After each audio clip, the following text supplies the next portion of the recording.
ukuthi ishisimpela lapho ke azangiyepulule mina ngiyayipulula umthetho wami yeah ngawunemithi ngiyayikhipha then ngiqinise umuzi ayengabona ukuthi lana kunesilwane esihambayo enale angeke ngikhona ukuthi ngisibambe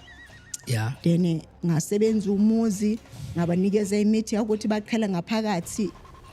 ngabanikeza imithi ukuthi baqhela ngaphandle mhlambi after 2 weeks bangifonela kube kuyisikhathi bani ngabo ma 8 ntambama bangifonela bangitshela ukuthi nayi inyoka ebaleni lokuyajika jika yeah so lapho ngabona ukuthi ayi idlozi lesasekhona kimi and amandla asasekhona kimi mawuqala nje ungena ephehlweni uyatrainwa ngithi mkhulu yeah ufundiswa imithi ufundiswa inhlolo isiprofeto kanjalo mawuphuma lapha uphuma uqedile usothatha into zakho nje uyosebenza yeah if uyasebenza mawungasebenzi awusebenzi mkhulu ungasebenza usebenza awusebenzi mkhulu